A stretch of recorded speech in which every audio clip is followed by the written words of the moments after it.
वंदे मातरम। नमस्कार, जय श्री राम। संकट चारों ओर से घिरा हुआ लग रहा है।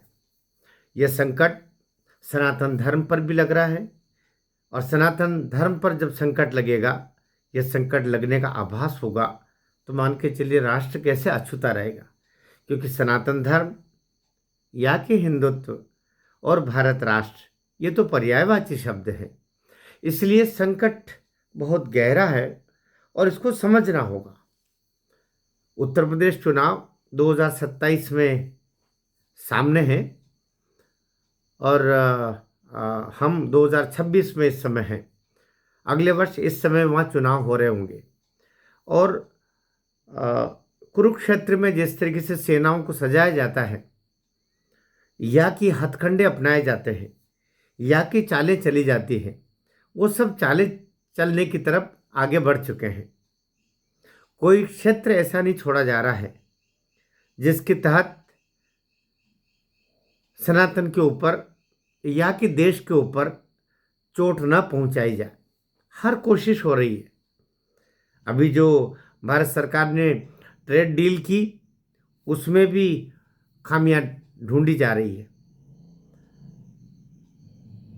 हम जैसे अमेरिका को अमेरिका ही कंप्रोमाइज़ करें, हम किसी मामले में कंप्रोमाइज़ नहीं करें। आपकी ट्रेड डील 6-8 महीना हो गया। ट्रेड डील के नाम से 8 महीने करीब करीब हो रहे। आखिर को आपको किसी पायदान पे पहुंचना होगा। अब आपने ज़ीरो क्यों कर दिया? अमेरिका के साथ अगर वो हमसे 18% है, तो कुछ चीज़ों पर आपने ज़ीरो क्यों कर दिया? उसने भी तो कुछ चीज़ों पर ज़ीरो कर रखा है, वो नहीं बताएंगे। तो बहुत मुश्किल है। और ये जो 200 करोड़ मोबाइल है सबके हाथों में, मेरे पास भी 4-5 मोबाइल है। आपकी एक बात इधर जाएगी और उसको किस तरीके से तोड़ मरोड़ करके रख दिया जाएगा। कहीं आस्था सिंह निकल रही हैं, कहीं रितु त्रिपाठियां निकल रही हैं, कहीं रितु तिवारी निकल रही है। चारों ओर जातिवाद को फैलाने की कोशिशें हो रही है। उसमें मोदी सरकार के यूजीसी गाइडलाइन का भी बड़ा योगदान है। कटु सत्य है। और दुखद बात यह है कि उसके बावजूद धर्मेंद्र प्रधान अभी भी घूम रहे हैं। और अभी भी जो पूर्व कानून मंत्री हैं प्रसाद जी, वो संसद में ठहाके लगाते हुए घूम रहे हैं। कोई अंतर नहीं पड़ा। दिग्विजय सिंह के साथ गले में हाथ डाल करके और हंस रहे हैं। उधर जो विनीत जोशी हैं, यूजीसी के चेयरमैन, भले प्रभारी चेयरमैन, लेकिन वही चेयरमैन है ना। उनका कोई बाल बांका नहीं कर पा रहा है। उनका तो नाम भी नहीं ले रहे। जो चेयरमैन है, जिसने वहां से प्रपोजल पर सिग्नेचर करके और सुप्रीम कोर्ट के पास भेजा था, धर्मेंद्र प्रधान भी बहुत गुलछर्रे उड़ा रहे सब। तो हो क्या रहा है? हो क्या रहा है? हो क्या रहा है? एक पर भी आप एक्शन नहीं लेंगे। और सरासर ये जो गाइडलाइन यूजीसी की है, जिसको सुप्रीम कोर्ट ने स्टे उसको रोक दिया है, आप उसको सच सच साबित कराने में लगे हुए, तो ऐसा नहीं हो पाएगा। बहुत मुश्किल हो जाएगी। आपका जो सबसे बड़ा वर्ग है, जो जान हथेली पे लेकर के मोदी सरकार के साथ खड़ा रहता है, मोदी के साथ खड़ा रहता है, वो आपका ये तथाकथित सामान्य वर्गीय है। ये आपके ब्राह्मण, ये आपके ठाकुर, ये आपके बनिए, ये आपके कायस्थ, ये आपके भूमिहार, ये लोग जान हथेली पे लेके आपके साथ खड़े हुए हैं। ये आपका दाना पानी देने वाला वोट बैंक है। और जो कभी कांग्रेस की तरफ था, वही आपकी तरफ आया है। आप उसको लतियाओगे और उस वोट बैंक की तरफ जाओगे जो आपका आपका थ्रिल्ड वोट है।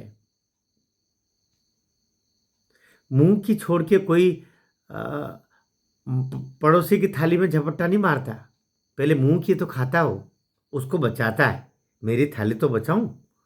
बहरहाल हम बात कर रहे हैं कि अभी की स्थिति में जो स्थितियां दिखाई दे रही हैं, वो स्थितियां हम बात कर रहे थे दरअसल। अ, क्षमा करना आप, थोड़े से हम बहक गए थे। दो साधु, दोनों दो दलों से थोड़े जुड़े रहने वाले,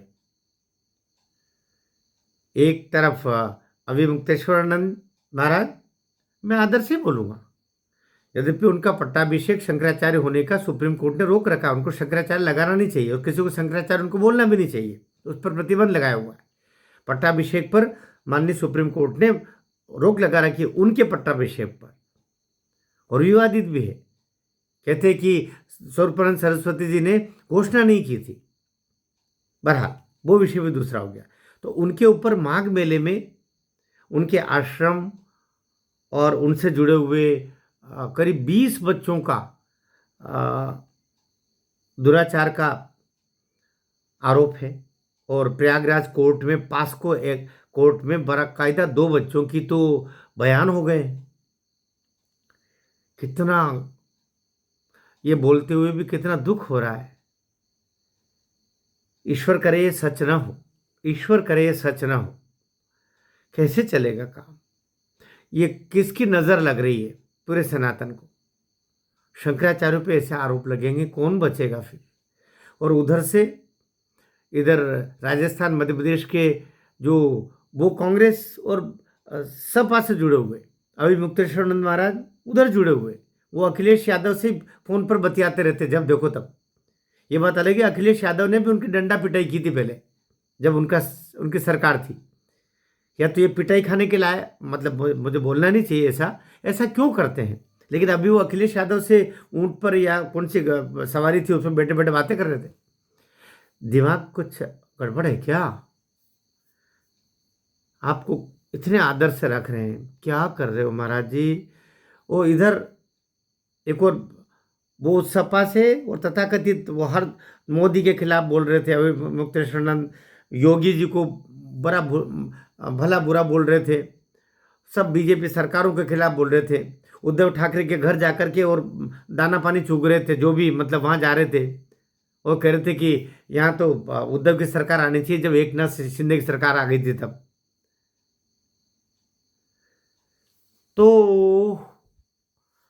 हम इधर दूसरे उत्तम स्वामी जी महाराज, उनके ऊपर एक महिला जो 2016 से 2026 आ गया, 10 साल से बोले मैं इनके विभिन्न स्थलों पर मेरे साथ इन्होंने ठीक नहीं किया जब मैं अवयस्क थी। अब कैसे भी करके पास्को एक्ट को लेके आना है। वहां तो पास्को एक्ट लग ही गया, वहां तो 2 बच्चों ने गवाही दे दी, गवाही नहीं दे दी, वे तो खुद ही चले गए बोले। और 166 164 के तहत उन्होंने माननीय न्यायाधीश के सम्मुख बयान दे दिया, वो तो सील ठप्पा लग गया, बहुत बड़ा काम हो गया। 20 तारीख को संभवतः अगली उसकी है, जिस पर पेशी पर जो कुछ होना है होगा। आशुतोष महाराज जो कभी इनके शिष्य रहे हैं, इनके पास भी थे, बाद में वो उन्होंने गुरु दीक्षा ली जगत गुरु रामभद्राचार्य जी से, वो आशुतोष महाराज जी ने लगाया है। वो एक पीठ के पीठाधीश्वर भी हैं। फिर वो विषय, यहाँ साधु साधु ही भिड़ रहे हैं, एक साधु दूसरे साधु को फूटी आंख नहीं देख रहा है। क्या करें हम लोग, साधारण लोग। और इधर उत्तम स्वामी जी महाराज, जिनके सामने सब नतमस्तक, मुख्यमंत्री मंत्री ऐसे चरणों में शीश झुकाने वाले। भाई साधु है तो चरणों में शीश झुकाएंगे ही, मैं तरफदारी नहीं कर रहा हूं। उनके ऊपर एक महिला मेल भेजा, दिल्ली राजस्थान से मेल भेजा, वो मेल से मैं पुराना मेल निकल आया। वो बोलती कि मेरा तो उज्जैन से जब मैं थी ऐसा तो जुड़ा था, ऐसा हुआ था, ऐसा हुआ था। और फिर 10 साल तक तो वो चुप रही, और अब जाकर उसको लगता है कि नहीं, अब बिल्कुल फल पक गया है। तो जो कुछ है वो अत्यंत पीड़ादायक है। किसकी नजर लग रही है हमारे साधु संतों को, किसकी नजर लग रही है सनातन को। सनातन के रक्षकों के ऊपर यह आरोप लगना कैसे कैसे बर्दाश्त किया जा सकता है। ईश्वर करे ये आरोप ही रहे, सत्य साबित न हो। यही कहूंगा। कमेंट बॉक्स में आप भी लिखिएगा, आपका मन क्या कहता है। क्या आप दुखी नहीं है?